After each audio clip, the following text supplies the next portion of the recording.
Is this on? I think we've got everyone. Well, sounds a bit threatening, doesn't it? Sorry. Can everyone hear okay in the room? Because I'm aware we're not amplifying the speakers. If anyone's having trouble, just quiet where we can set up amplification if required. So welcome to this evening's segment. Welcome to everyone who's I've already said welcome to before. Welcome to new people. There's a few new faces in the room. This is a public lecture, so you're very welcome. And welcome to everyone online as well. So this is the Gowland Public Lecture. We have it every year, every other year. It's always a highlight of the SRF events. If you wondered where Gowland comes from, we haven't just plucked the name out of the air. The lectures have their origin in a separate science and religion organization called Christ and the Cosmos Initiative, which was founded by the Reverend Bill Gowland, who was a former chairman of the Methodist Conference. And they merged with SRF back in 2003. And the lectures have always continued in his name and are warmly welcomed. So, the Gowland lecture. Here's what's going to happen. We're going to have the lecture. We've got a fantastic speaker who I'm going to introduce in a second. And then we're going to have a reply by Dr. Andrew Robinson, who's here as well. But in between, just so you know what's happening, I always like to know ahead. After the lecture, but before the reply, I'm going to invite you just to do that radical thing, talk to the person next to you. Not about the weather, but about the lecture. Just, you know, I just want to give you a heads up as well. It's not a test or anything like that. Just to have a chat about what you've heard, if it raises any questions for you, if anything struck you as interesting, and then we'll have the reply, and then there's going to be a Q&A, so we can have questions as normal. So our speaker for this evening is Professor Niels Gregersen. Thank you so much for making your way all the way from Copenhagen to be with us. Niels received his PhD in theology from the University of Copenhagen. He then, between 1986 and 2004, held various faculty positions at Aarhus University, and then from 2000 to 2004 as research professor in theology and science, and then from 2004, professor of systematic theology at the University in Copenhagen. He's got a very long bio, but I've just pulled out two other bits that I think are relevant. From 1992 to 2003, he was the leader of the Danish Science Theology Forum, and then from 1998 until 2002, the vice president of ESAT. Thank you so much for joining us. We're really looking forward to your lecture. There's the title, The God with Clay, Theology in a World of Mass, Energy and Information. Shall we welcome Niels to the stage?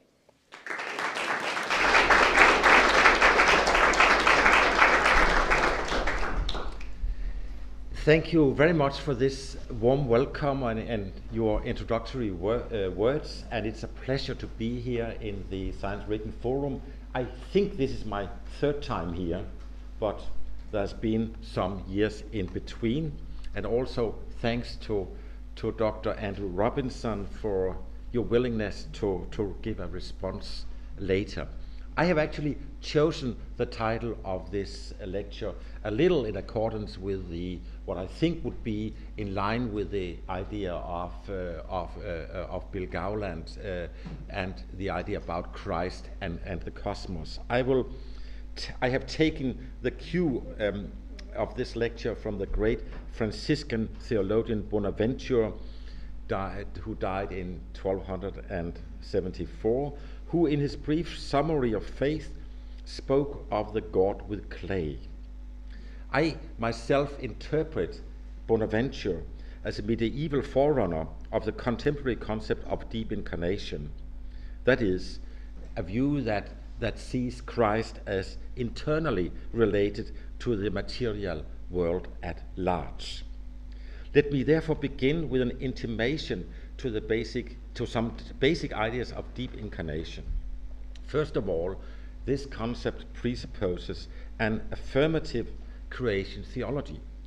For God so loved the world that he gave his one and only Son, as it's said in John 3:16. The divine Son, or Logos, also called the divine Sophia, or wisdom, was together with the God and the Father is together with the God the Father and the Spirit, the creative source of all that is and comes into being. So the Gospel of John and the Pauline letters and so on. It is this biblical concept that I will try to flesh out here in new forms. So when the divine Logos, Word, Wisdom became flesh in Jesus of Nazareth, the material world was not an alien and God-forsaken area, but the created nexus in which God was already internally present as its creator and reconciler. The God with clay, we may say, is therefore ubiquitously present in the texture of all material clay. Without claiming that divine nature is constituted by clay, which would be that God could not exist without the world, the point of deep incarnation is that God, out of love for the cosmos, embraced the material world of clay, so the basic claim in John 1:14, and the Word became flesh, sarx, and lived among us. This suggests a high Christology, for some perhaps too high, let us hear, but also a Christology which is deep in materiality. The idea of the God with clay entails, of course, also an ethical, emotional, and passionate aspect too, insofar as God is depicted as existing in community with and for all clay, that is, enjoying the life of creatures and co-suffering with the creatures in their disintegration and downfall. By existing as clay in the body of Jesus, as one body among other bodies, God is forever, and that is a point, defined as the God who lives with and for the material cosmos at large. Hence, the emphasis on transformation, there's an emphasis on transformation when speaking about the God with clay. The purpose of divine self-incarnation was to unite the temporarily evolving cosmos with God's eternal life under the aforementioned premise that God already dwells in, with and under all material configurations in time and space, as formulated by Bonaventure. The face of Christ is present in each and any creature. The face of the multiform wisdom is in the vestiges of the divine works.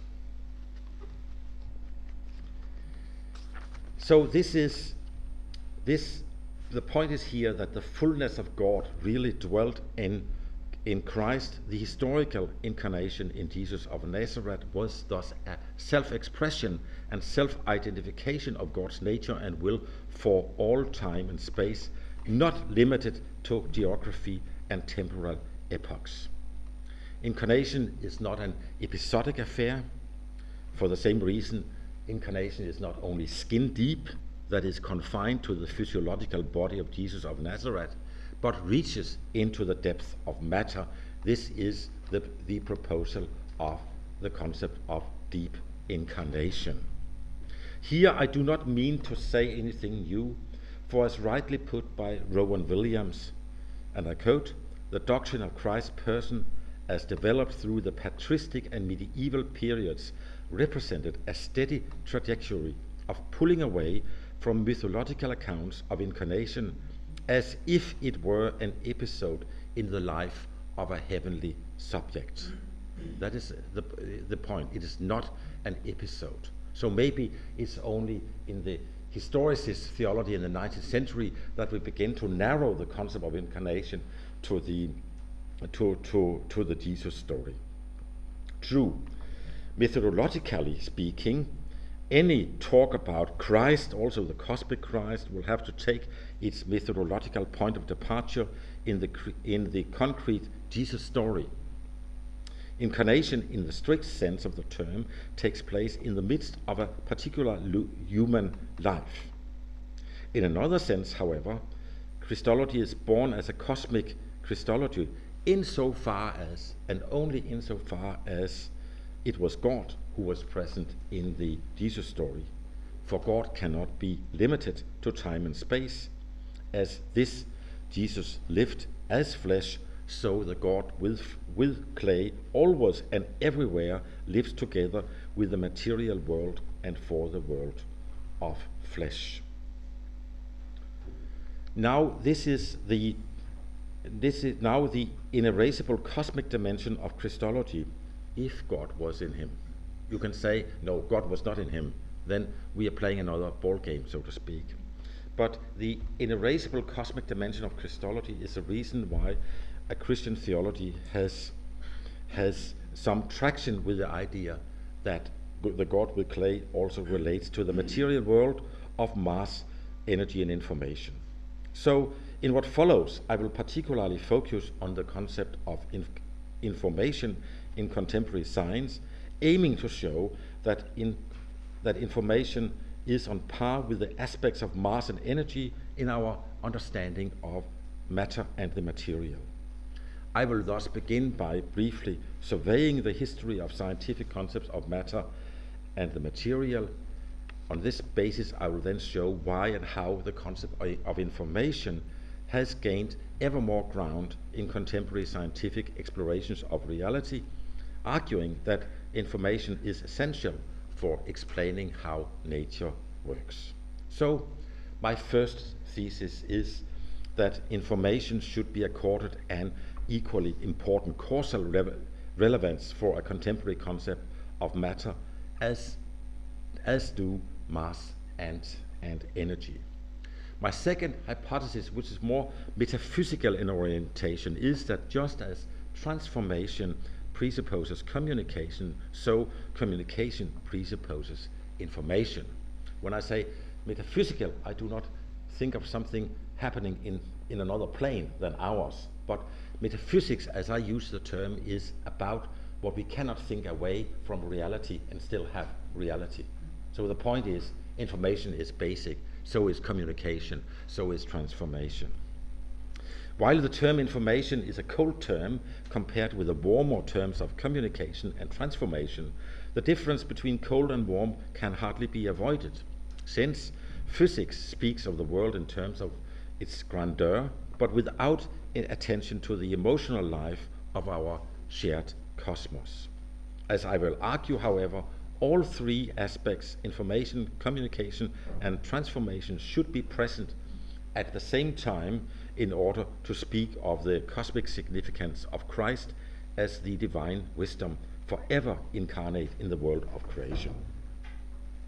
So then, my third and more theological hypothesis of this lecture is that the Christology of deep incarnation can be elucidated by information theory, especially if one agrees that the concept of information is not enough, but needs to include both communication and transformation as well. So I'm actually trying to argue not that you need to talk about Christ or anything like that, but I'm just saying that there is a natural fit between the informational universe and very central aspects of a very classic Christology, both Logos Christology and the idea of the God with clay. So I begin with a very brief history of mass, energy, and information. And as everyone knows, Isaac Newton saw matter as fundamentally corpuscular and atomic, for matter is composed, as he said, of solid, massy, hard, impenetrable, movable particles.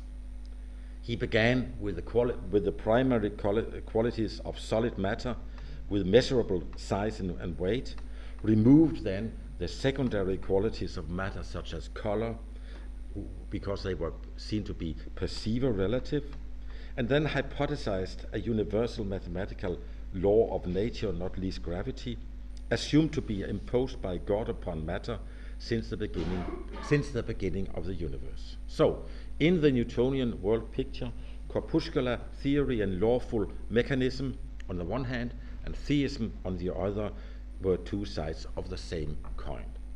I guess that everyone has heard this story before, and that is fine, okay.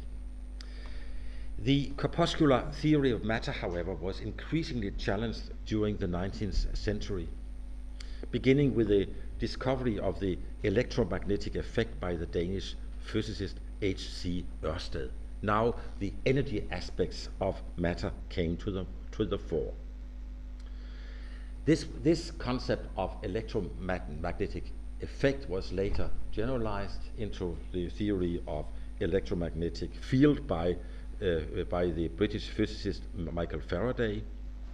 And this new field theory of matter was also backed up by parallel developments in thermodynamics in the 19th century physics. So we have this natural philosopher Julius Robert Mayers, who formulated the principle that actually said that the force or energy of matter consists of the unity of its indestructibility and convertibility, as he put it, as early as 1842. With hindsight, this can be read as an intimation to the idea of the constancy of energy and of the corresponding idea of the fluidity of the physical particles that Newton saw as solid and simply atomic. A little later then, in 1851, Lord Kelvin stated, "I believe that the tendency in the material world is for motion to become diffused, and that as a whole the reversion of concentration is going on." Hereby, two of the ideas were formed that was then later formulated in the first and second laws of thermodynamics by Clausius.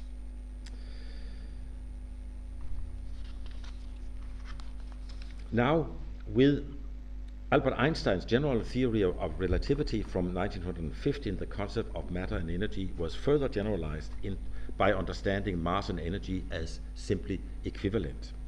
In a vacuum, energy is numerically equal to the product of mass and the speed of light squared. This formula can actually have two different interpretations. One is to see matter as something actually at a deeper level than the mass and energy expressions, or it can mean, as also Einstein and Infeld wrote in The Evolution of Physics from 1938, that matter, and now I quote, "Matter is where the concentration of energy is great, field where the concentration of energy is small." So it's a little more this or a little more of that. But importantly for this view is that we have actually also here religious interpretations of the field theory. Actually, no less a figure than Immanuel Kant, in his Metaphysical Anfangsgründe der Naturwissenschaft, stated in his very first proposition, "Matter fills space not by its pure existence but its special active force," he wrote. His argument was that matter actually consists of two antagonistic forces, attraction and repulsion. And Kant was one of the early inspirers of H.C. Ørsted, the discovery of the electromagnetic field. And Ørsted then actually gave it a full religious interpretation, saying that a rational divine law is operative in the balancing of the centrifugal and the centripetal forces of electromagnetism. He therefore gave his last major book the title "The Spirit in Nature," for some reason translated as "The Soul in Nature" into English. Faraday, with his background as a strict Sandemanian Christian, likewise emphasized the presence of the divine spirit in the energetic field. And in the German theologian Wolfgang Pannenberg, we find a similar interpretation of the energetic force field, also here very recently in the 1990s. Einstein, however, found in Spinoza's pantheism a satisfying model for articulating his religious sensibilities of a non-theistic divinity, but hereby he actually had to look away from temporal evolvement, even to the point of saying that we, the convinced physicists, we do not understand the death as something real, as he wrote to Michel Bessot, who had just lost his beloved wife. Now, quite independent from any religious interest, we find a new burgeoning literature of information in the wake of Claude Chanon's mathematical concept of information. Also, the biological sciences have posed new questions to earlier versions of materialism by bringing information into the center of attention. Despite all claims of causal reduction, physics, not only classical but also modern, fails to explain the net outcomes of biological evolution. So even if some chemical compounds are formed due to chemical affinities fully explainable by physical law, there exists no law for the sequences of the DNA macromolecules and many other things in the world of biology. Genomes are arbitrary relative to the underlying chemical affinities. They are as they are due to contingent historical circumstances. And this at least points to the concept that what is causally effective, and DNA is, must also be given a status as something real. So one of the doyens of the Darwinian synthesis, John Maynard Smith, he actually spoke about the science of information as basically sciences of information. That might, unfortunately, it was based only on DNA, but that's another story. And Küppers, Bernd Olaf Küppers, likewise extends this view also to communication. And put in the word of Stuart Kauffman, the sciences of evolutionary complexity both need a new Newton explaining the laws of self-organization and a new Shakespeare who is able to tell the tale. That is, what really happened. This then raises the question about how deep actually goes information. Because one objection to this view is to say, well, what are the basic units of information that are comparable to grams regarding mass and gravity, and comparable to joules regarding the energy? And I think that there are two responses to this in the literature.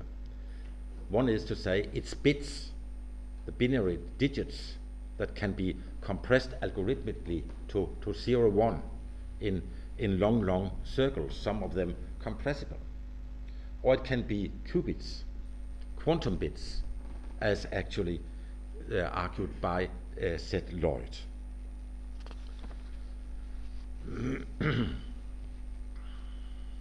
Building on the work of John Wheeler and Rolf Landauer, physicist Paul Davies has even hypothesized that bits can be seen as prior to the its of concrete materializations, not only as having a causal influence, but simply being prior. The inherited order of mathematical laws, material configurations, and the information can be described as follows. We begin with mathematics, law, and then we have physics on which it is applied, and then actually the net outcome is then information, structure, and so on. This series secures the priority of laws in relation to concrete physical manifestations, which then leads to state that may subsequently be digitalized. But now, what if the discrete events are basic to later outcomes? What if law is not basic? Then we have this form. We begin with information, discrete events, qubits, quantum bits. We then have laws of physics evolving, some of them very old, but how many laws can we actually count to on reflection? How many laws do we have in psychology? in sociology. And if you ask this question, then people say, well, not really. And maybe actually genetics is not a law, natural selection is not a law, but it's rather a principle. It's not a specific law. In this model, the basic furniture of the universe consists of discrete quantum events, as argued by Seth Lloyd in The Computational Universe. A physical estimate of the computational capacity of the universe, as he calls it, can actually directly be built on the assumptions of quantum physics. Planck's constant is the minimal bit, roughly very, very small, to be put in relation to the fundamental parameter of the whole universe, specified by the statistical laws of quantum theory. And from a physics perspective, the physicists say this works. There's nothing against this interpretation. We can say so, but so it's really, so there's an inner connection between the thesis of the programming or informational universe on the one hand, and then the actual quantum physical features on the other hand. It fits very well. But as I'm not really capable of going into the details here, I will rather go into a cultural perspective on mass, energy, and information, closer, I think, to this afternoon's lecture by Beth. For the mind-boggling numbers of the small and the big are only treatable by theoretical physicists. But I think that the main ideas of the informational universe is clear also without being able to do quantum mechanics. Because even if quantum events provide the basic elements of the universe, these events are no longer locatable with any precision. So the inherited matter myth has again become obsolete also due to quantum mechanics, and not only due to relativity and thermodynamics. But indeed, we should remember that the advantage of the now bygone corpuscular theory of matter was that it spoke to everyday assumptions of the material things. The chair being there, the lamp here, and people have readily accepted that chairs and lamps are constituted by elementary particles far below the threshold of observation, because the scientists say so, and we can compose themselves a bit. By comparison, I would argue, the field theory of matter required a far more principled farewell to common sense observations. However, it may still have resonated with deep-seated human intuitions of things somehow hanging together. Each thing being changeable over time, of course, and everything being fluid, but nonetheless things form a coherent whole. Still speaking from a cultural perspective, I would now argue that the idea of an informational universe is much more easy to accommodate from an everyday perspective. Ordinary users of music and information retrieval of all sorts will know how the same message, say a symphony of Beethoven or Beatles track, can be heard in different media without losing much information. So now we are on track again. We have all experienced how the analogical medium of a LP has been transferred into a CD, which is already now outdated. I still have them. And how they have then further been transferred into the digital media of USBs or Wi-Fi streaming. While the focus on energy fields needed to break with the natural attitude of seeing material things as discrete entities, I think that most modern people have a very customized sense of itemized yet also fluid information transfers.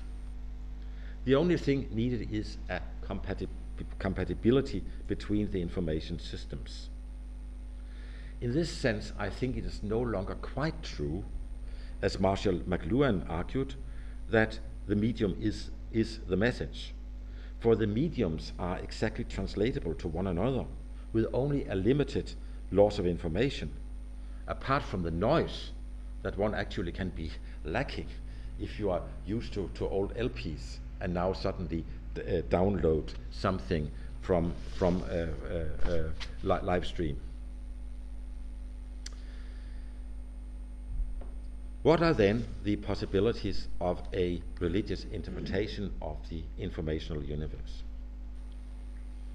In my view, there are actually some natural affinities between the informational universe and religious mentality.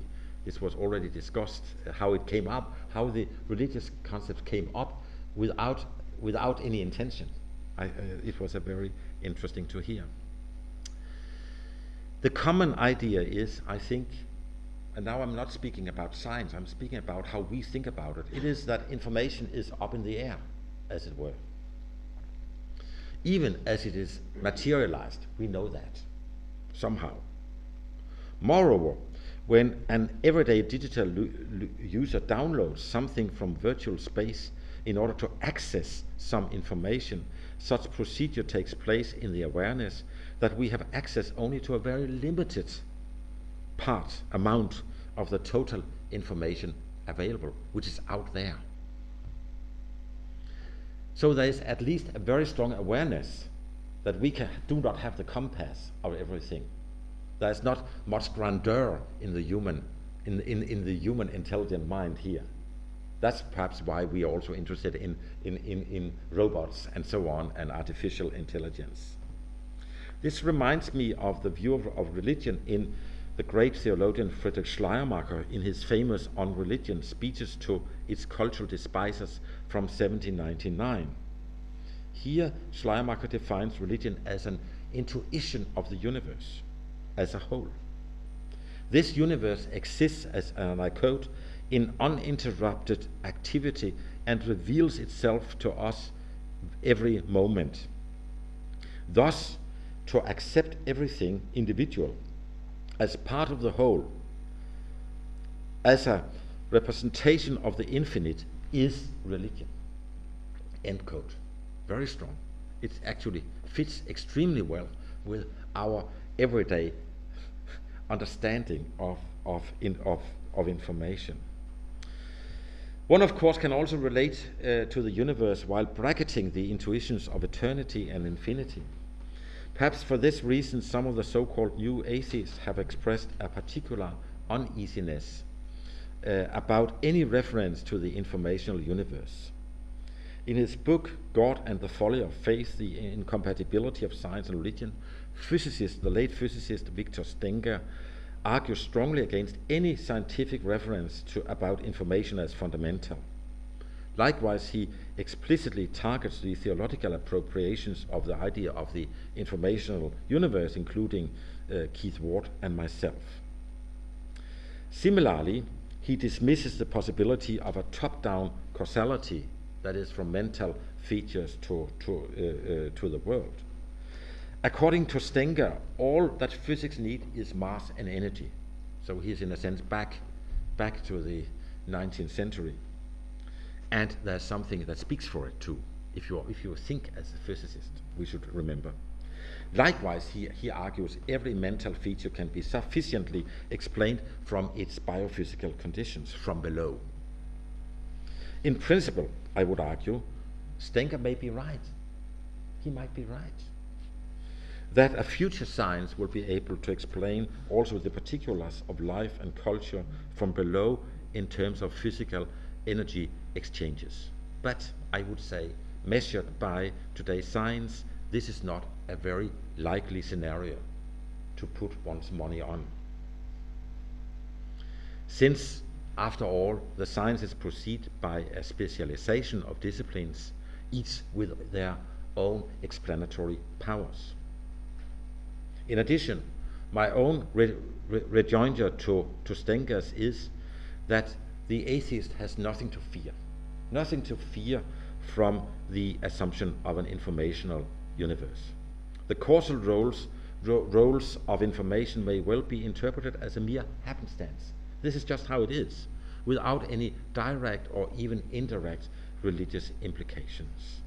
At any rate, I would argue, the thesis of an informational universe will have to stand or fall on its own merits without any religious or anti-religious backing or consideration of any sort. Still so, I think that the openness to religious interpretation of the informational universe should neither count against the central idea of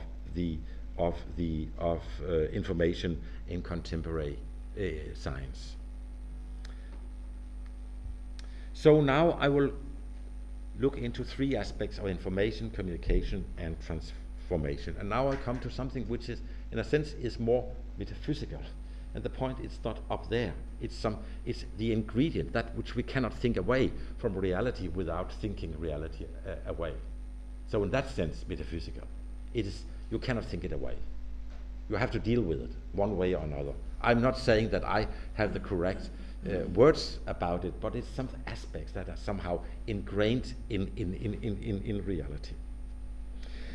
Discussions of information and aspects of information is of course burgeoning in the literature, going from attempts to reformulate a whole edifice of scientific disciplines in terms of information to arguments for the essentially non-material aspect of generative information. What I will do here, also due to my lack of compass of the enormous literature, is to confine myself to give only some examples of the view that mass, energy, and information are indeed three irreducible aspects of matter.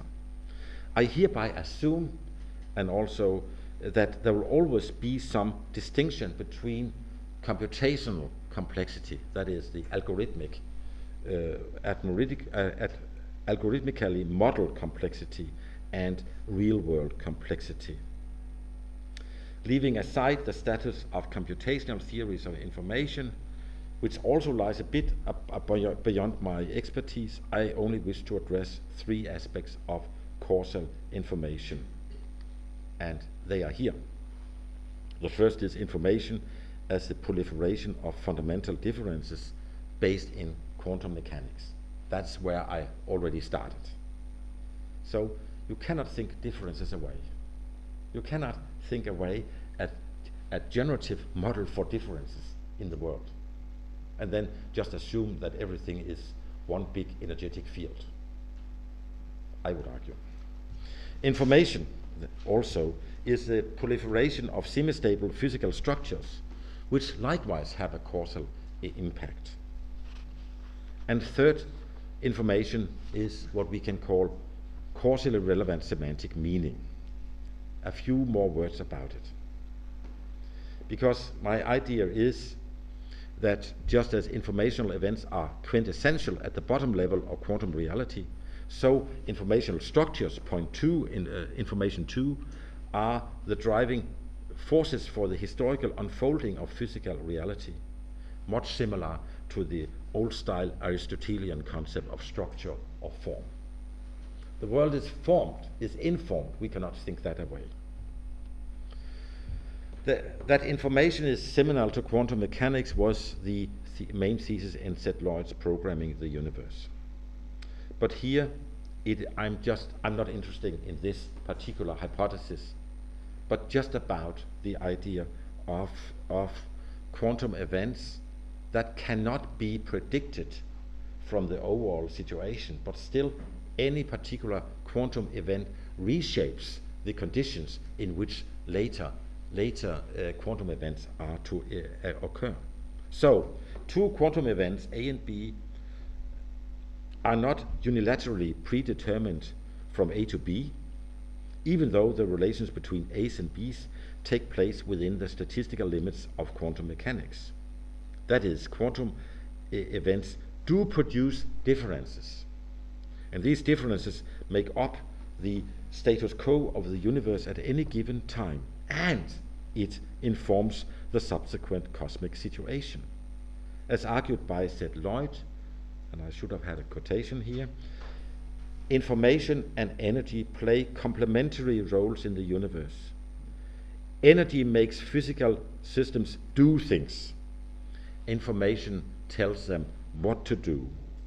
And according to Lloyd, I quote again, the primary actor in the physical history of the universe is information.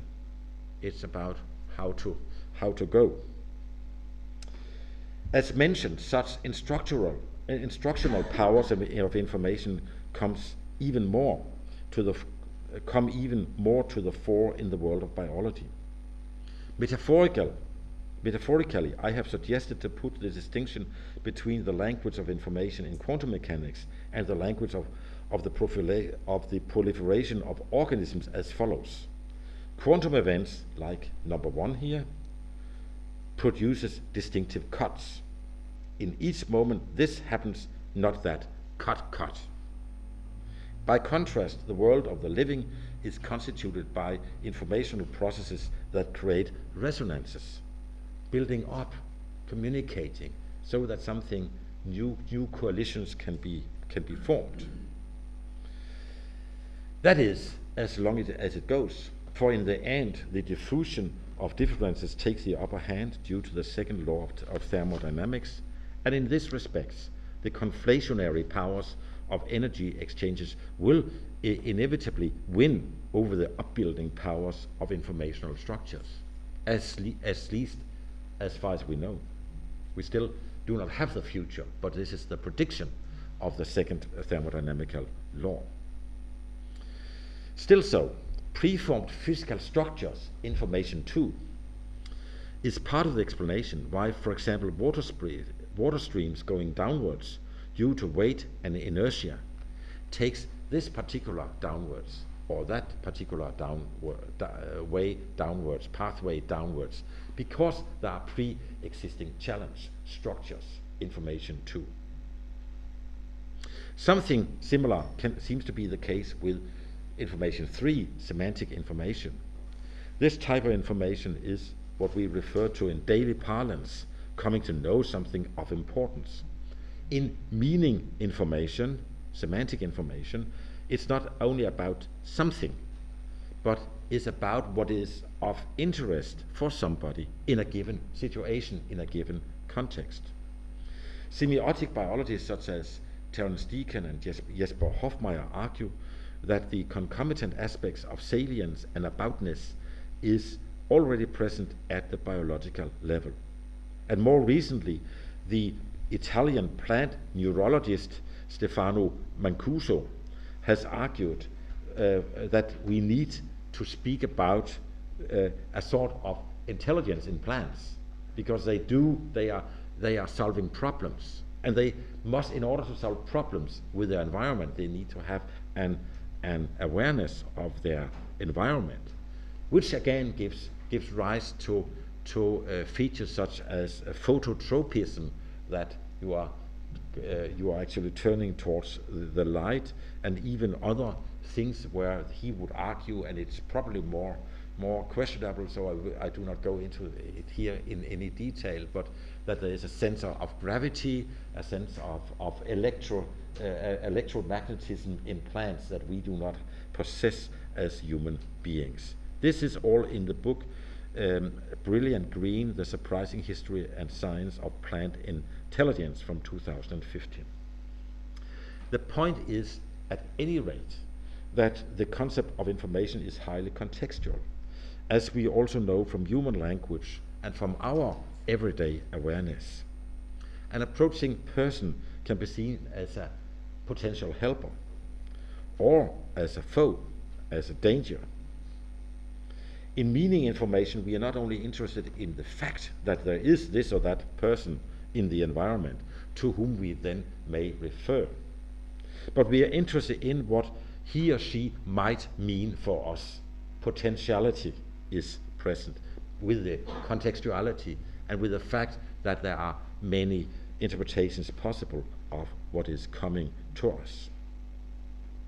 Now, on the top of this typology between information 1, 2, and 3, and I here build also on the work of John Potterfoot, whom some of here might know, I actually wish to add two perspectives, which is the interactive communication that is causally relevant as well, which leads to the transformation in living sensitive systems capable of responding internally to the differences, structures, meanings, and communications in the environment of a living sensitive system.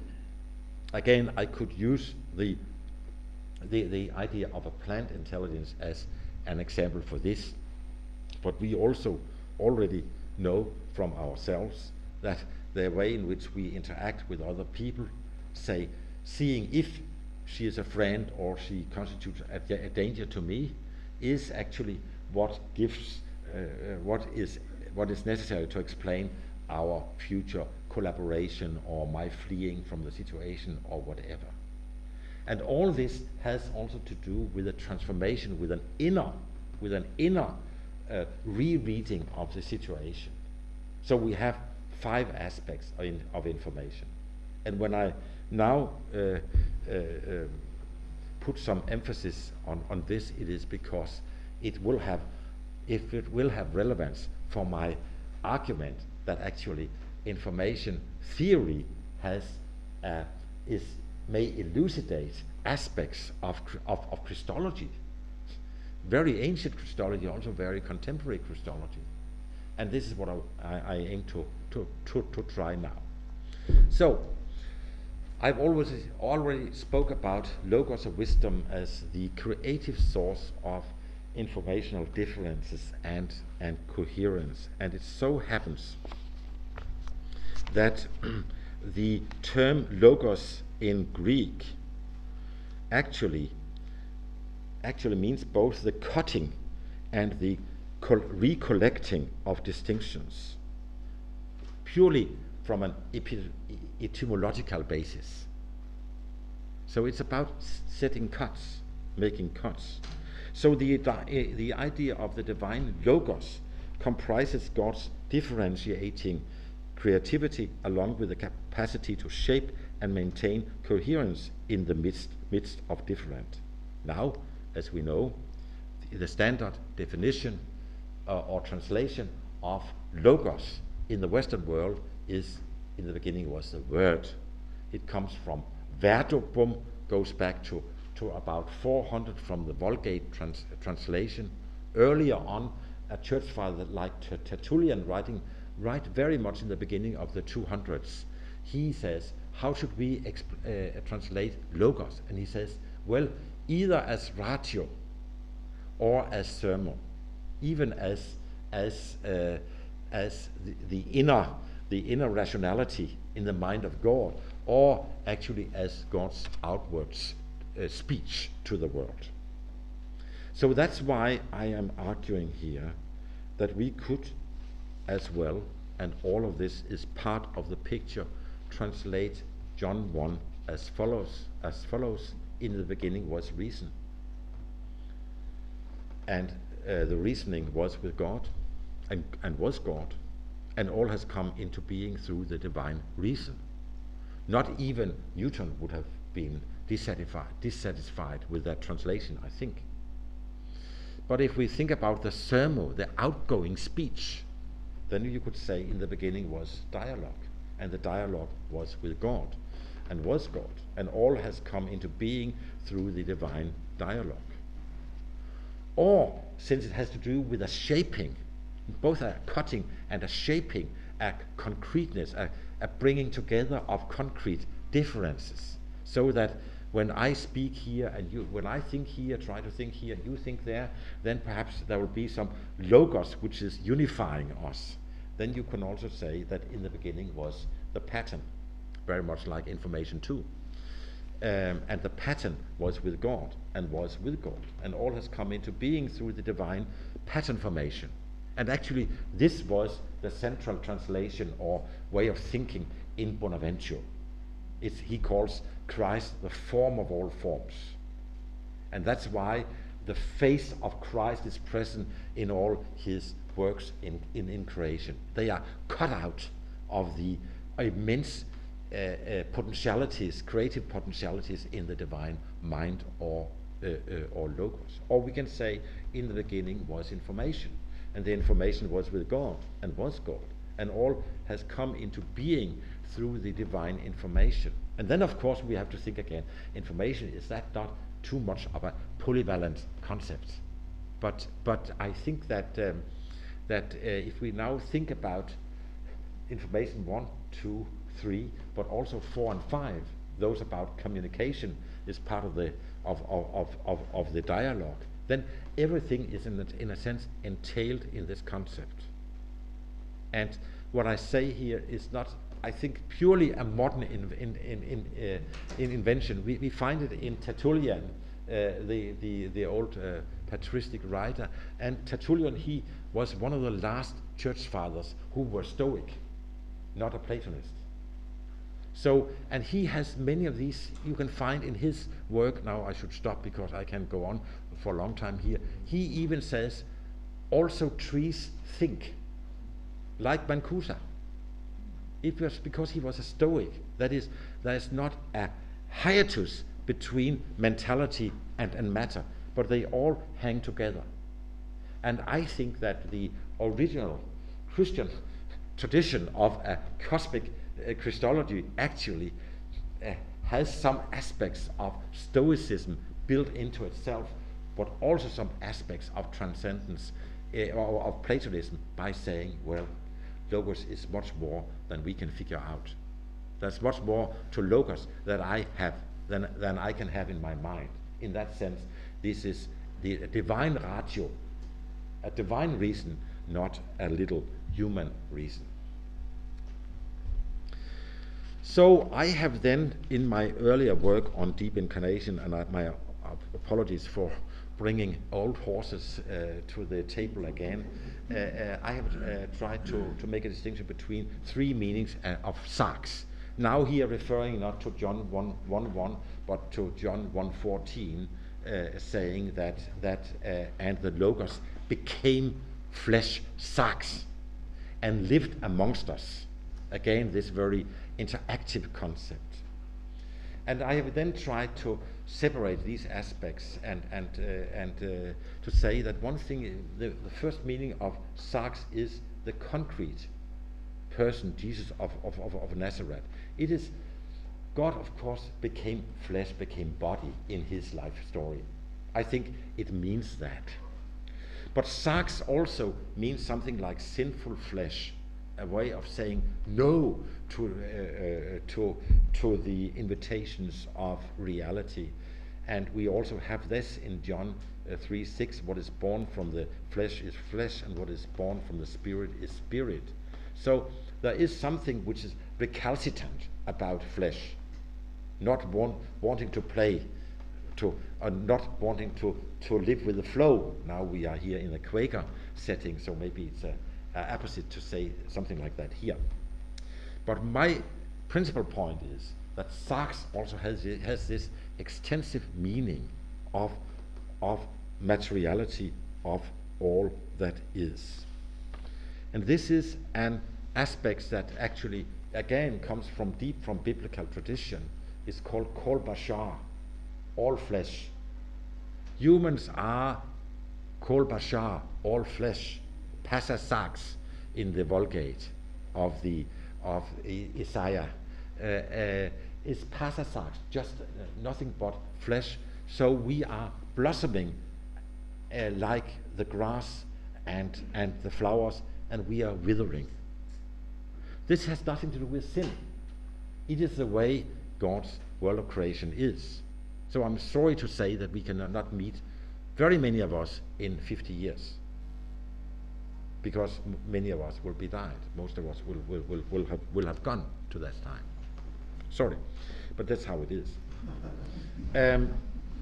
But what I want to do now is then to say that there is something more to be said about this sarx, because there are also the aspects that I now try to flesh out, and I'm just in the beginning of it, so it could be improved, I'm sure, much more than the other things that I do can be improved. But I have thought about whether there's not also an Sachs meaning for.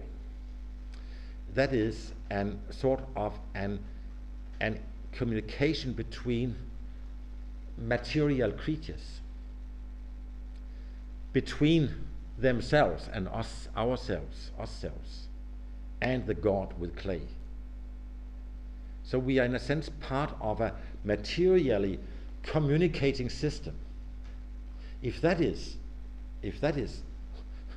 the thesis from the side of classic Christology, like say Rowan Williams talk about Christ, or the patristic talked about Christ, then we are actually much stronger traction with the informational universe that we are living in, because it's all about communication, transfers, and taking in and rejecting and so on. And similarly then, I think that couldn't we think about a Sachs meaning 5, which in a sense is the signifies the transformations in living sensitive systems capable of responding internally to the address of the divine wisdom, speaking in and through creaturely differences, structures, meanings, and communications. Now I must admit that now this is going to be a little more speculative, because we are used to think from our human horizon. And all what I've said here is actually can be said about the God-human relationship, but can it be extended also? That is what I'm trying to say. So we have in the New Testament, especially in Ephesians 2:5, the wonderful term that we have the multicolored wisdom of God. This is the direct Greek translation, Sophia polypoikilos. Poly means a lot, and poikilos means colors. We have a concept of God's multicolored wisdom, which is then unfortunately translated in the New Revised Standard Vision, the wisdom of God in all its variety. And that's true, but it's not very specific.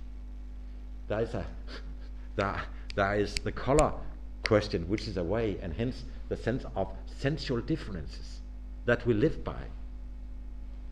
Because we should not be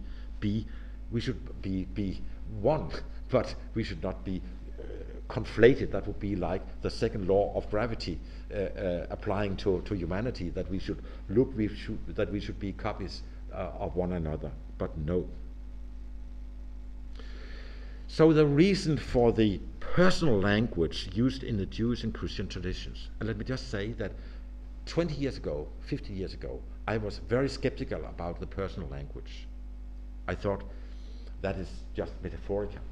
That's anthropocentric, I thought. But I am, and I have read Paul Tillich and things like people like them. But I think that the personal language in the classical Christology, both in the New Testament and in the first many centuries, maybe up to the 19th century, is that we have this idea of the divine logos addressing creatures, like sermo, rather than just inner ratio, and rather than something, a word that is said.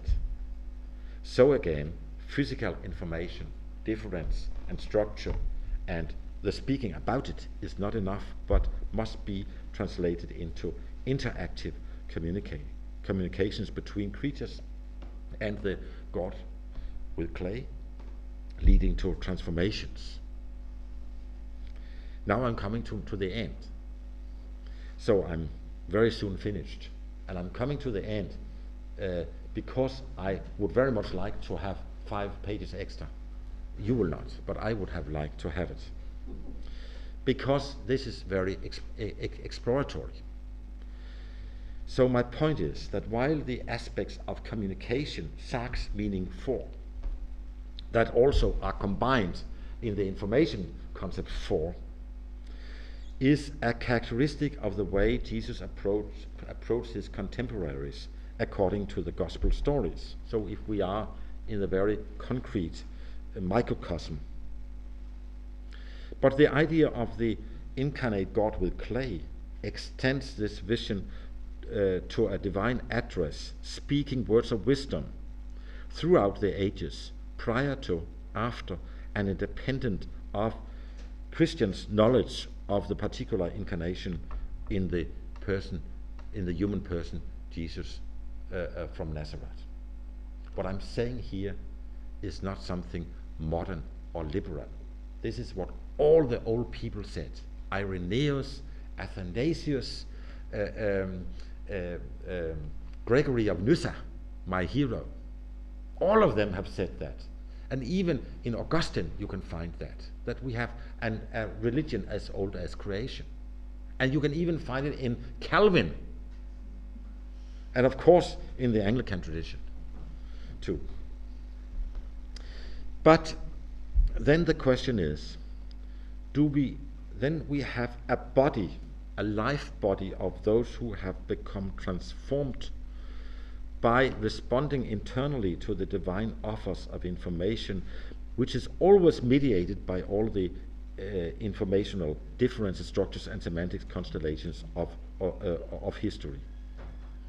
Now, as humans, we know only about human transformations, and perhaps the transformations we have with our dogs or horses or co-creatures of that sort. Maybe also our flowers. But the question is whether such body of internally transformed creatures, sarx meaning 5, whether this does not suggest a wider body of Christ than often envisaged in the history of theology. This then raises the question how ideas of the body of Christ, which again is a sarx 5 concept, you see, whether this can be fleshed out beyond the church of the followers of Jesus Christ. This has already been done in classical theology, but also beyond the human species. And this is, in a sense, what I'm suggesting. Go to the ants, and you lazy bones, for they are wise. They know what to do under the right circumstances. We do not know that. Is there any sort of reaping of the relevant salient information which is present also in what we are used to call as the animal kingdom below us, or the vegetable kingdom far below us? Are we living in this kind, not only in an informational universe, but also a transformational universe? And this is where I should end, because this is what I'm going to, what I would try to say. So thank you very much for your attention.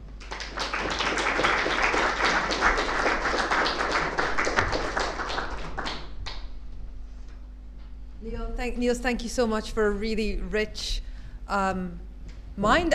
This is quite a new field for me, and a couple of moments, I don't know if you had sudden penny dropping moments, especially the Logos slide and the Sark slides. Something all came together for me, and I'm really excited to get everyone's questions. So you can have a break and sit down if you want for a moment. So we're going to have, let's have 10 minutes of conversation with the person next to you or at tables. If what struck you in the lecture, what's stuck in your mind? Did you have any penny dropping moments? What are your questions for Niels? And how might you respond to that? I think I felt like a real invitation at the end. What do you think about sarx 5 as well? So 10 minutes, and then we're going to have a reply from Dr. Robinson, and then we're going to open for questions. Does that sound okay? We can have that awkward pause when everyone goes, oh my gosh, we've got to talk to each other. And then we'll start, and I'll stop you in 10 minutes.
Ladies and gentlemen, we'll just draw your conversations to a close. I'm really sorry I started conversations, now I'm ending them. So maybe there's something you need to write down. Just remember, I just had an amazing discussion in the back, and we've got some great questions already. And I forgot to say, for those of you watching online, I don't know if you had anyone to chat to during that, but you can ask your questions online, and we can see it in a computer here, so you're very much part of what's going on this evening. Even if you have a question already, just stick it down on the chat on your device, and we'll be able to register them coming through. So, having had 10 minutes to discuss the lecture, we're now going to have the official reply for it, and then we can ask questions or get them to argue together. I don't know what's going to happen. It's exciting. We're very honoured that Dr. Andrew Robinson has agreed to give the reply to our Gowland lecture.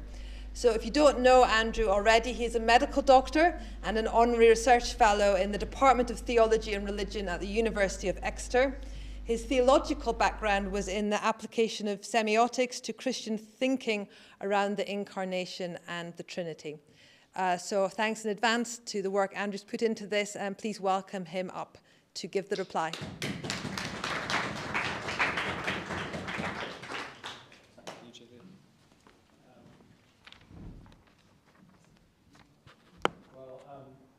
Thank you, Niels, for such a wonderfully stimulating lecture, and thank you to the SRF committee for inviting me to respond to it. I'd like to record at the outset how helpful and encouraging Niels was to me when I was first setting out on my own theological journey, so it's a great pleasure to have this opportunity to engage with this latest formulation of his thinking. Niels presents us with a profound meditation on the nature of divine incarnation in the world, developed in terms of his pioneering work on deep incarnation and drawing on his wide-ranging appropriation of a constellation of information concepts. Niels's key hypotheses are, first, that information should be regarded as having a scientific and metaphysical status on a par with mass and energy. Second, that a deeply incarnational theology can be elucidated using the resources of information theory. And third, that to speak of the cosmic significance of Christ, we must pay attention to the communicative aspects of information and the transformative aspects of communication. In broad outline, Niels and I have developed theologies that have significant parallels. At the most general level, we want our theologies to engage with the best current scientific accounts of the world. Niels has a particular focus on physics, though not neglecting the biological sciences, whereas I have more of a focus on evolutionary biology, including the origin of life. More specifically, we both discern triadic patterns in nature. Niels focuses on the triad of mass, energy and information. My focus is on the threefold structure of signification, the sign, the object, and the interpretative response. We both find what we believe to be non-trivial analogies between these triadic structures and the Christian doctrine of the Trinity, and we both dare to speculate that the world contains traces, vestiges of the creative activity of the triune God. And finally, we both seek to develop all of this into a theology of the incarnation. And here we share an important methodological point of agreement. And I think this may have been one of the 5 pages that Niels cut out of his lecture. So, but I think his point is still implicit in what he said. So you'll have to tell me, Niels, if you've changed your mind about this week. But his methodological point is that as a matter of principle, we can't speak about God without at the same time speaking about the human perception of reality. And that to speak of God in what amounts to non-incarnational terms gives rise to a false view of divine actions that are by nature supernatural actions. Niels and I both get a lot of metaphysical mileage out of the prologue to John's Gospel. In the beginning was the Word. But in terms of the methodological point, when I'm thinking about incarnation, I also like to go to John chapter 14. There, articulating a request on behalf of the disciples, Philip says to Jesus, "Lord, show us the Father." And Jesus replies, "Have I been all this time with you, Philip, and still you do not know me? Anyone who has seen me has seen the Father. Then how can you say, 'Show us the Father'?" It seems to me that this is the point at which John's incarnational theology becomes a theology of deep incarnation. The created order, the order of flesh and time, is so fully able to embody the very quality of God's being that it makes no sense to ask what God looks like beyond, behind, or outside time and flesh. Jesus doesn't say that the word Father is lacking in reference, but he does indicate that trying, as it were, to see the Father by peering over Jesus' shoulder in the hope of finding something more ultimate, more explanatory, is a kind of mistake. So one might say that Jesus, in his response to Philip, is making this methodological point. But what I wanted to say is there something of a paradox here for us theologians of the incarnation? Because the message of this gospel incident is, in a sense, that recognising the incarnation for what it is also means that it's time to stop asking certain speculative questions. And so in that case, does the kind of speculative theology that Niels and I are both engaged in both cases in good faith, with the intention of affirming a radically incarnational perspective, does this actually end up being exactly the kind of speculative enterprise that Philip got chastised by Jesus for? Now, I'm not singling out Niels' project particularly in this regard. I'm just interested to know whether he ever loses sleep over thoughts like this in the way that I do about my own theologizing. Please repeat. So I'm not singling you out for criticism of this. I'm just wondering whether you lose any sleep like I do over this kind of thing when I'm thinking about sleep. Does it keep you awake at night?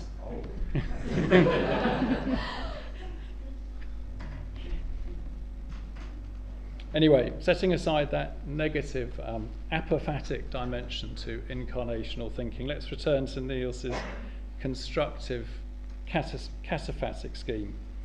Niels identifies three fundamental forms of information.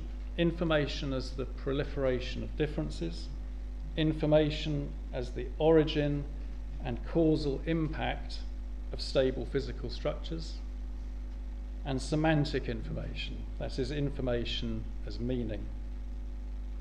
And in addition, Niels wants to add two further aspects of information, namely that semantic information leads to interactive communication, and communication leads to transformation. These latter two forms of information are important to Niels' theology of incarnation because in representing the Father, that is, in representing the otherwise invisible, ineffable God, the Word addresses creatures. And in responding to this address, creatures are transformed into the body or a body of Christ, a body that is to be more widely construed than in much of the history of Christian theology. All of this I'm deeply sympathetic to, and any differences I may have with Niels over some of the details of his vision are really only footnotes to a much broader body of agreements. But a couple of those footnotes may be of interest from the point of view of the theme of this conference.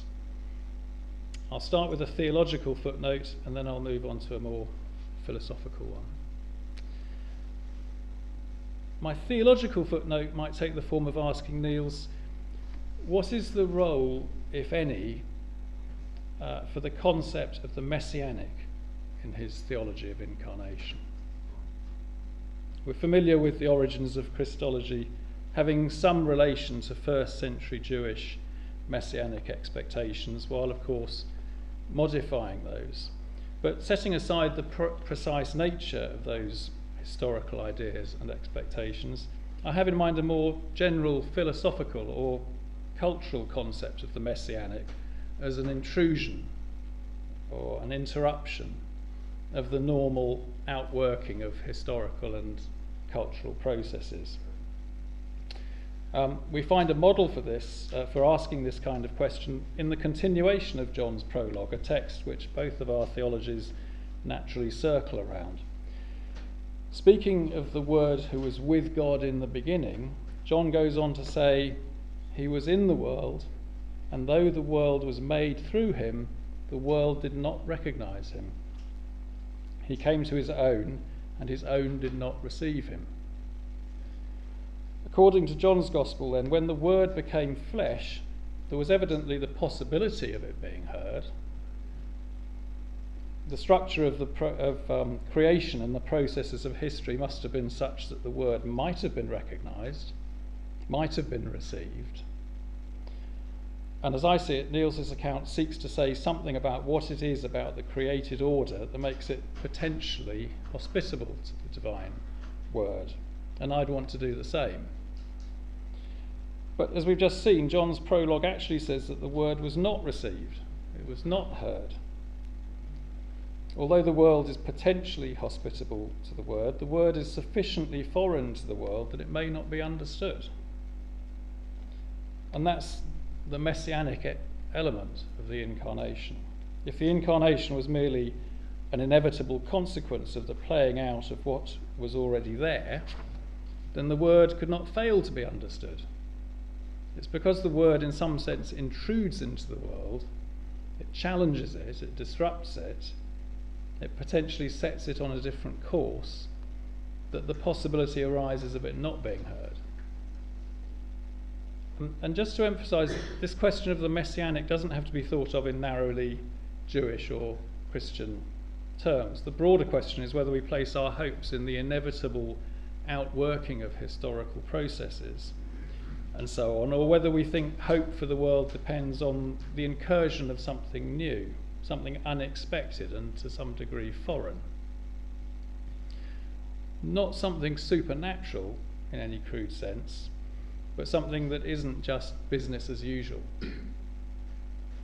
So I wonder whether Niels' scheme might benefit here from a slightly sharper distinction between, on the one hand, the creative work of the eternal Word and wisdom giving form and structure to the world, and on the other hand, the revelatory content of the address to creatures, especially human creatures, when, as I put it earlier, the created order comes to fully embody the very quality of God's being.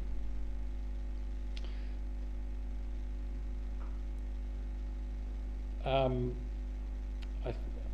can't remember whether you said in the lecture in the end, Niels, that Jesus' life does embody suffering and vulnerability.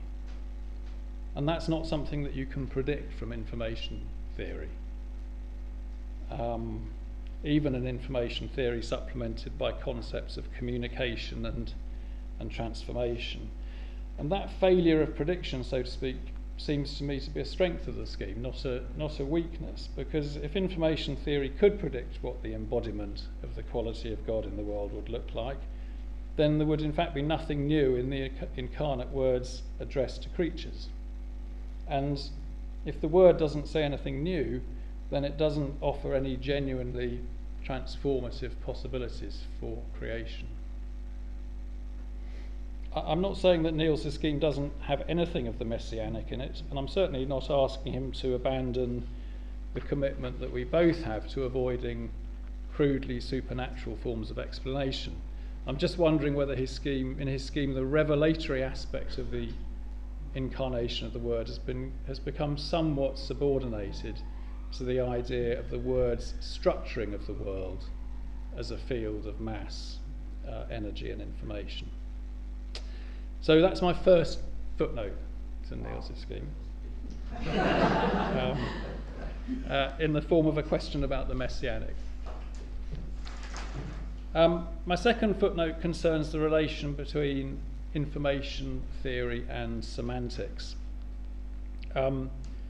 Niels is clear that the physics of information by itself is not a sufficient basis for his incarnational theology, which is why he introduces the communicational and transformational aspects of information.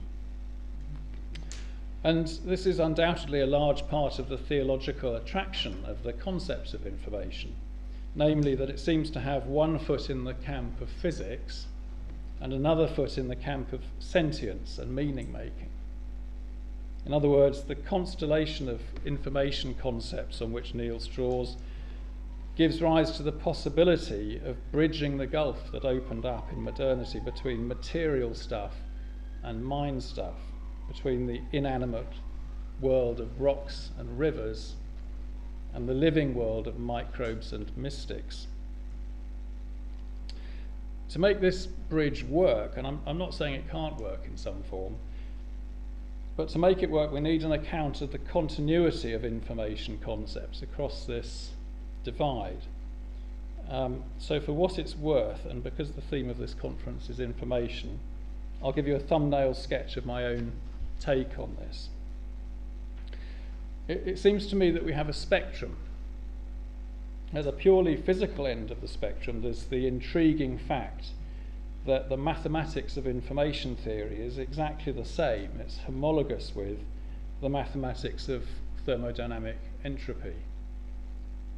In fact, there's a funny story that you know, that you may know of, that Claude Shannon, the founder of the mathematical theory of information, took the formula that he'd developed while working at the Bell telephone laboratories to the mathematician John von Neumann and asked von Neumann what he should call this measure.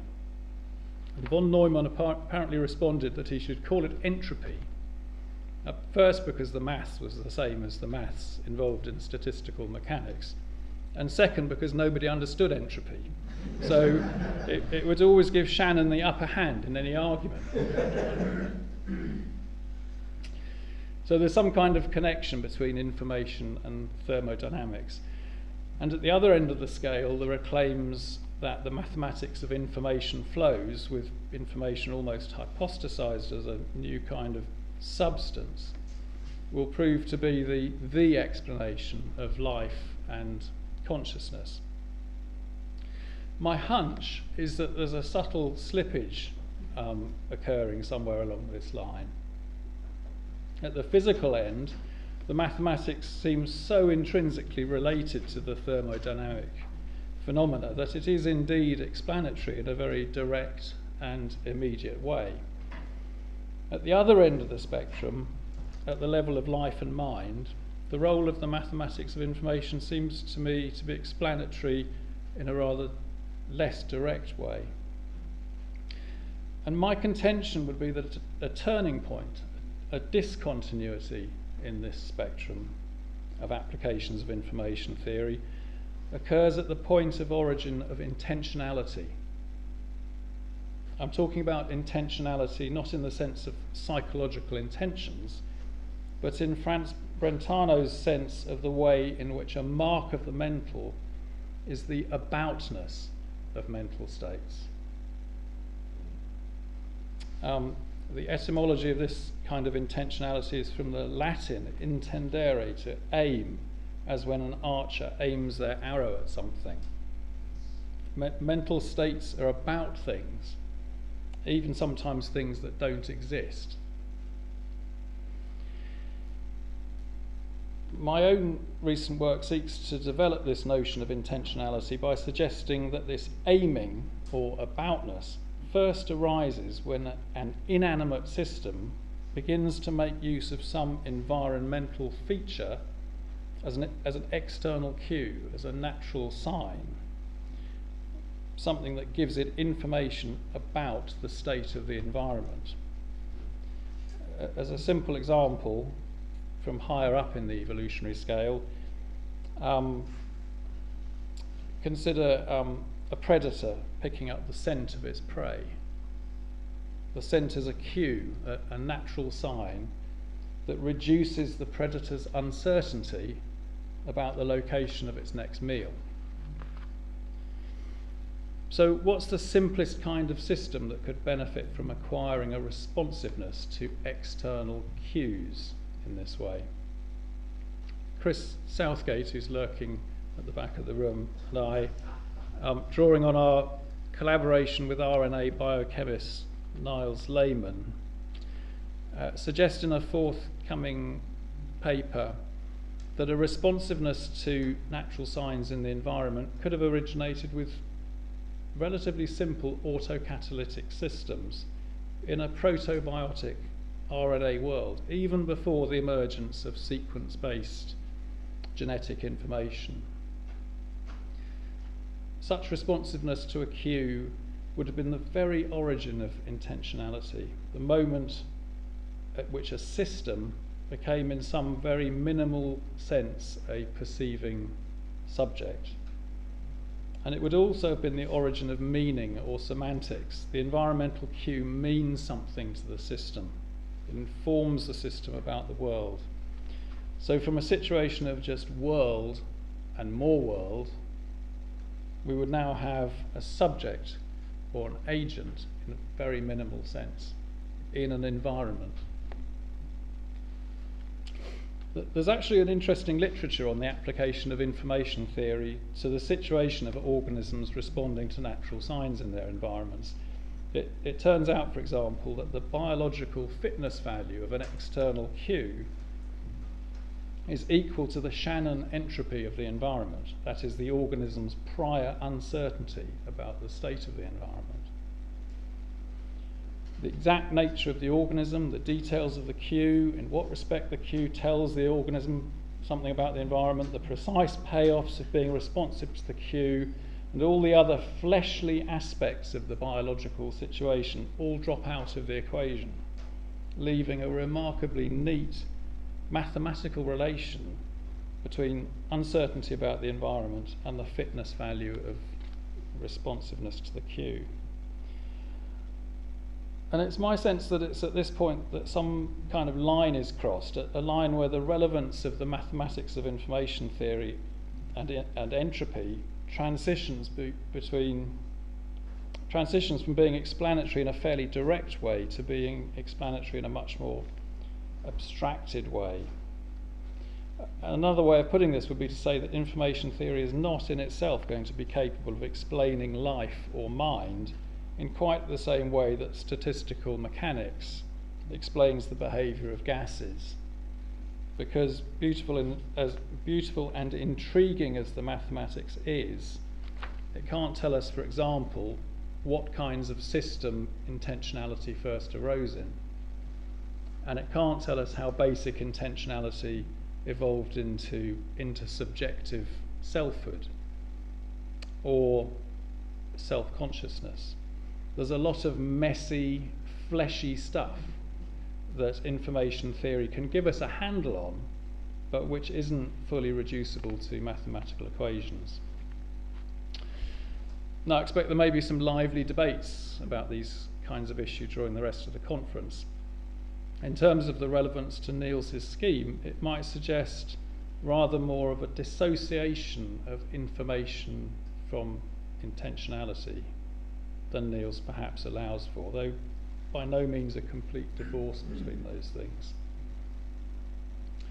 On the other hand, I think it would strengthen Niels's overall case, because it pushes the origin of the phenomenon of being addressed and of being transformed by responding to that address right back to the origin of life.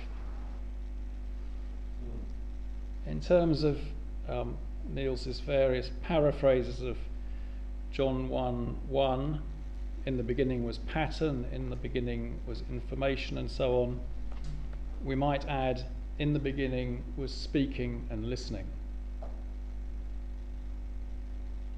Semantics, I'm suggesting, maybe first emerges when the world discovers, as it were, that the world is always speaking, and that it sometimes pays to listen. So on that note, Niels, I thank you again for speaking to us so deeply and so transformatively. And I thank all of you for listening to both of us so patiently.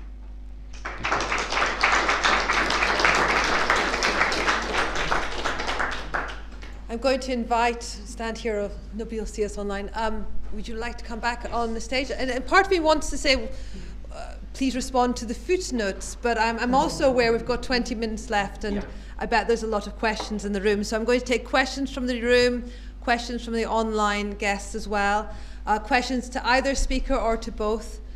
Just put your hand in the air, and who would like to begin?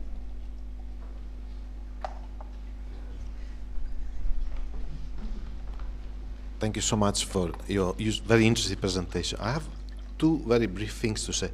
So the first is, when you speak about deep incarnation, you involve the whole creation. That's very clear.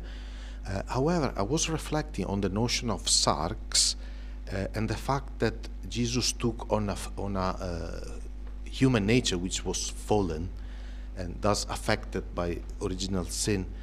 Instead, the rest of non-human creatures don't have a notion of original sin or fallen nature. So could you quickly reflect on this? And the second is, you mentioned the Aristotelian form only in relation to the semi-stable structures, it seems to me.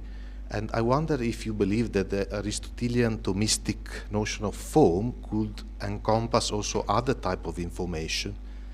For example, I'm thinking, for example, the information, the sequence of letter of a DNA, which is an immaterial kind of information. What is an immaterial? The sequence? For the sequence of the letter of the DNA of a living being, you could consider as information. So it's immaterial. It's not the soul, but it's still an information. The DNA sequence of the letter, like A, D, G, C. It's a sequence of letters. I can write it and save it in a USB stick. So technically it's immaterial. So I wonder if the Aristotelian form can apply to this as well. Thank you.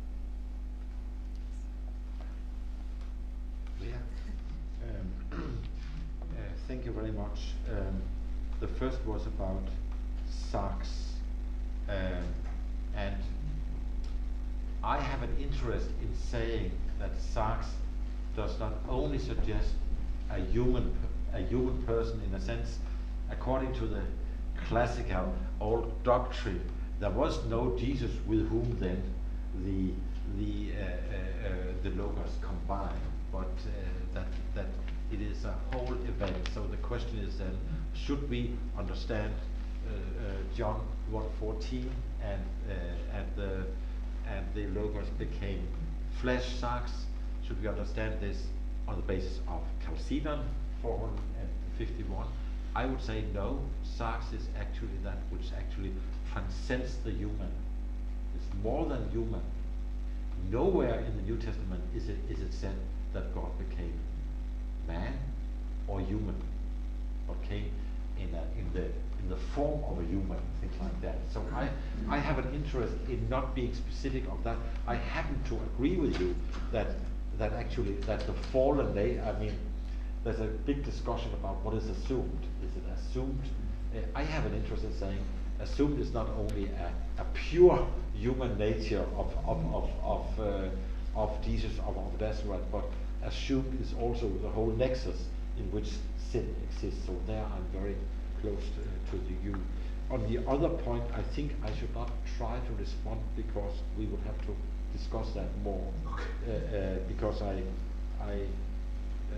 I'm not quite sure about, what is meant by immaterial structures, and that relates many questions about soul and so on. And it's not. I'm just very. I would like to hear more about it. Thank you. Thank you. So I think Mine is the next question, Niels. Thank you so much for an enormously rich lecture. I wanted to ask you about Sarx 2 and sinful flesh. And maybe it picks up slightly on Andrew's observations about the words not being received. I wonder whether you think that there is sinful flesh in creatures other than the human, and if so, how far down the levels of complexity that might go? In other words, is there a creaturely no to the invitation, the divine communication and invitation to transformation taking place at levels other than the human? Well, thank you. First, that the word not being received, as mentioned also by you, Andrew, is very important. First of all, it would be curious if it just could be received, because everyone here, I'm a good tonist, because everything will be will be received according to one's own capacity, which is very limited. So I think that concerning the application of the term sin,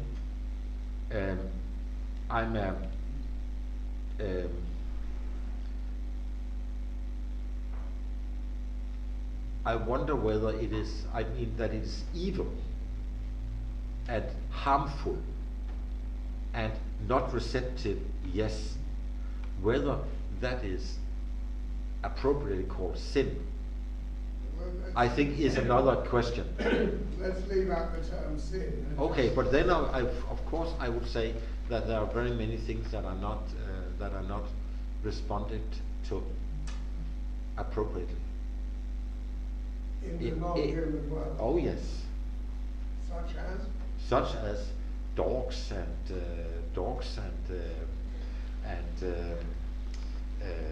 I would also say that also a prey can be negligent about the dangers that actually could have been perceived, just as I can be ignorant about what actually is very harmful to me.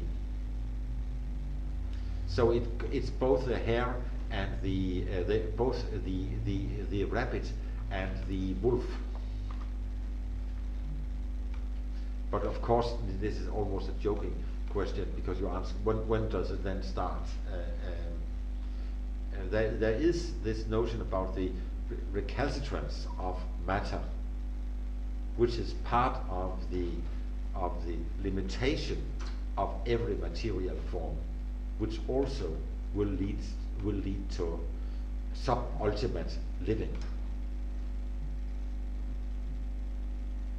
Here I differ from, say, Holmes Rolston, who would argue, humans, we sin, but every animal does what an animal should do, and therefore does not need any salvation.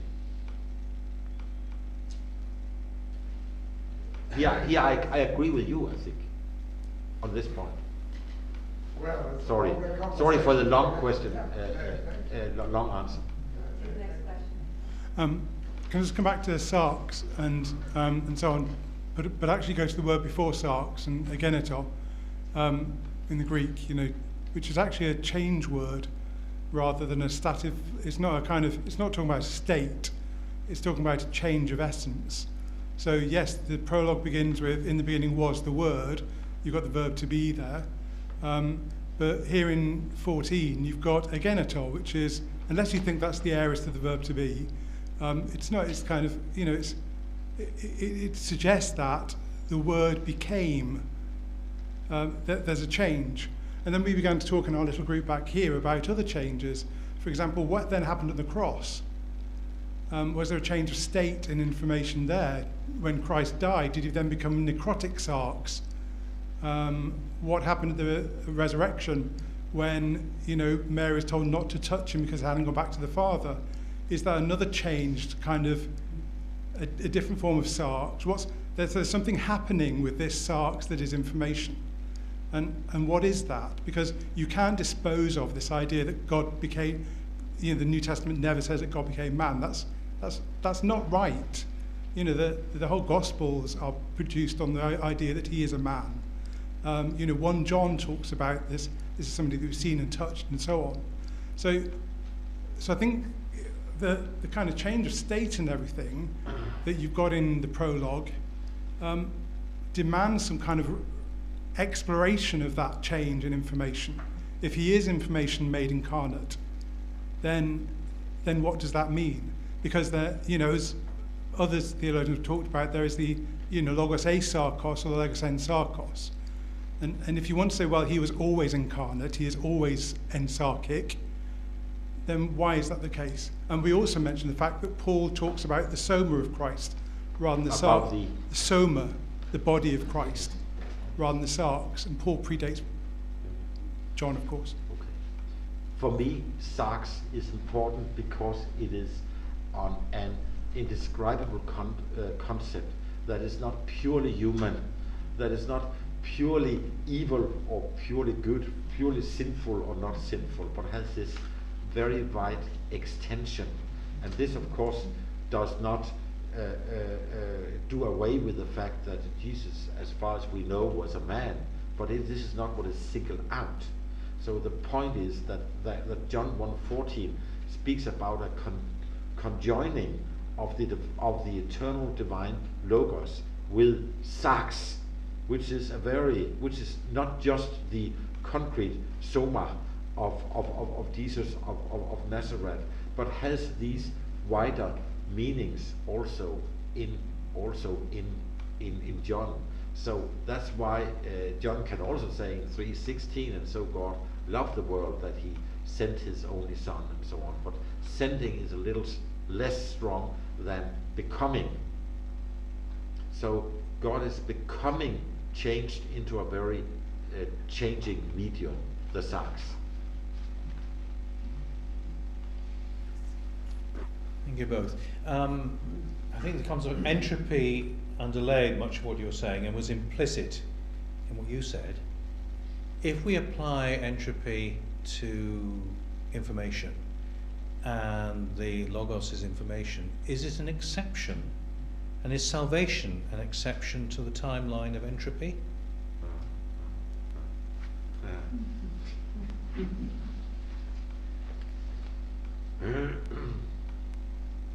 First of all, there is salvation as long as it goes with the negant entropy. So that is, in a sense, a way of going against the stream of the second thermodynamical law. A scholar in science religion like Robert John Russell argues that, in a sense, natural evil comes into being with the second thermodynamical law. It's a very strong interpretation, and it's a little stronger than I like it to be, in a sense, because I think that evil is like a concept that is difficult to accommodate. But the whole question is the heat death or the dispersion of energy, is that going to be the end of the universe? Is that I mean, that is an extension of the thermodynamical theory.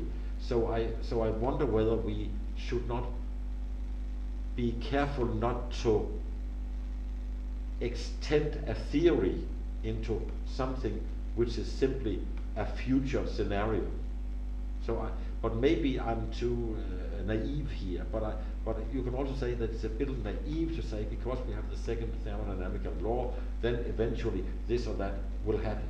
We simply cannot know, I think, because we only apply the theory on the cases where we have both entropy and negentropy. Where would you place creation within that? Is creation reversible? Well, I think everything is part of creation. So that's another of the things that I left out here. But I just want to say that God as creator is everywhere does not mean that God or the Logos or Christ is omnimanifest in all that is. So we should not be able to infer from the revelation in Jesus, the man or the human being or whatever we want to say, that then all human beings are revelatory of God. So we should be very aware that we should not what is called reify our concepts and globalize them.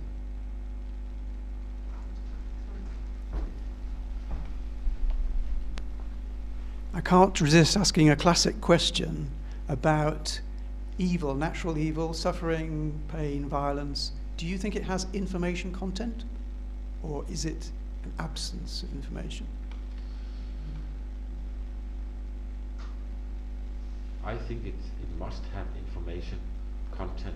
I know that you could say, well, it is an ukon, but it's not even the classic writer said that it is nothing. It's a meon, not an ukon. That is not pure nothingness, but it is lesser than it could have been. It's a privation of something that could have been. But in the way that I described information 1 and 2 and also 3, the answer must be affirmative. It is information. Logos derived information, or from somewhere else? I mean, that's why I made this point earlier, that speaking about the love of God does not mean that everything is loving in this world. So there is a tendency, which is a very modern tendency, to translate notions of divinity into expectations of how the world of creation should be. This, of course, creates the theology problem, which I think is somehow based on the expectation that if God is good, then God have to be a good father to all people and distribute goods equally. And I think it's a very, very wrong conception of divinity, and even also the goodness of God. It presupposes a translatability of concept of divine nature and will to this world, which we actually do not find. You can say, do we find it as an expectation in Job? Well, at least you don't do it in Isaiah, where the Lord says, as the heaven is higher than the earth, so my will is other than your will, and my ways are other than your will. So we should not expect the world to be Christ-like in all. It's simply, I think it's a bad modern theology. So I think that it's very important that Christ is there, because otherwise I would be without a co-suffering God. I would just be left out of the picture. No, I'm part of the picture, but it's not fun, all of it. I'm aware there's other questions in the room, but we've hit 9:30, and I think it's really important to stick to the timetable, if that's okay. I'm really sorry, I know you had your hand up. Hopefully the questions can continue this evening over the next few days. I feel it's been a fantastic, we've only been here a few hours, guys, but really a rich, I need to lie down, it's been too much already, start to our conference. Conversations can continue. That tea and coffee is eternally available, apparently, where we had dinner, and there's comfy seats there this evening. Finn's asked me to remind anyone who's non-residential, you must sign out. I don't know what happens if you don't, but it's very strict. Please sign out before you leave the building for fire regs, I imagine. Oh. So once again, thank you, Niels, for a fantastic Gowland lecture, and Andrew for your reply as well to get us going. Please join me in thanking them once again, and I'll see you all at breakfast. Thank you.